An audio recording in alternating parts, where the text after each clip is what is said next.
Well, hello, friends. Mark Holmes here with my buddy Cowboy Joe Boo. And as always, thank you guys for watching, commenting, and subscribing to the Joe Boo Sports Report. Without you guys, this literally does not work. Let's get open for business here, and it's really some business here. Kris Richard. Kris Richard has been a major force for our Dallas Cowboys. Kris Richard had an impeccable record, but became the scapegoat for the Seattle Seahawks when it wasn't the defense wasn't the problem. He had a top 10 scoring defense 5 of the years he was there. Only one time when he lost Cam Chancellor, Richard Sherman, Cliff Averill, Sheldon Richardson.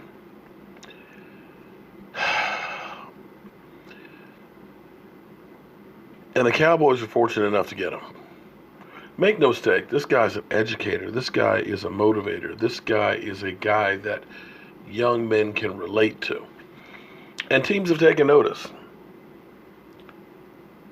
Because now, we already knew about the Jets. Now there's also the Bucks that want to. So that's 3 teams that want to interview with him.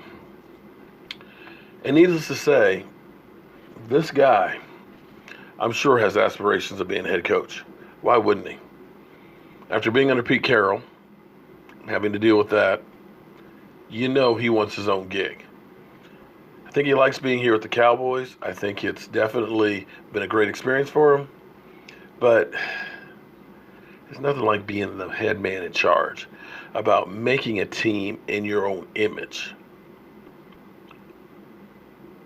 I don't know if he's going to take one of these offers. Now, he says he's not interviewing at least until after the playoffs or maybe the Super Bowl. But I don't know what Jerry Jones is willing to do. But I'm telling you, the reason this defense is as good as it is that man.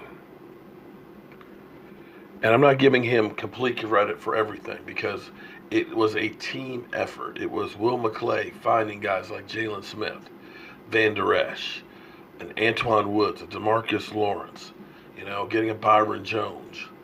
It was Rod Martinelli taking that defensive pass rush and making ferocious. We had all these pieces before, but you see what Kris Richard has been able to take it to a whole nother level. And I dare say that the 3 that are interested won't be the only ones that are interested. Now, the thing you have to wonder is, I hate to say this, because I know I'll get flack for it,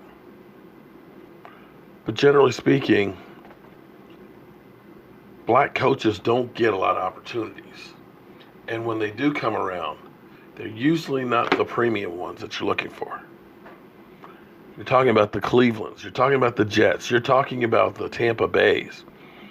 Teams that traditionally are bottom dwellers. Teams that are losers, so to speak. I'm sorry to put it that way.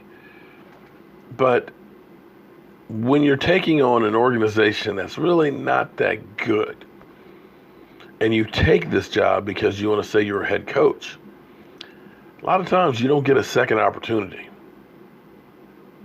And sometimes you are fighting the most impossible fight. I hope that if he does take a head coaching position, that it's in the right situation for him to be able to be successful. That it'll be an organization that cares about winning and giving him the tools that he needs to succeed. Because I would hate for him to leave the Dallas Cowboys and go to a team like the Jets and end up 2-3 years from now being on the scrap heap. It's hard decisions. It's tough to make. But I can guarantee if he does stay, he will be the defensive coordinator next year. Rod Martinelli is turning 70. His knees and hips are bad. And this blood right here is exactly what you want here in Dallas. I hope they can keep him. I'm praying that they do. Whew. I'm Mark Holmes. I don't want to lose Kris Richard. I'll see you guys soon.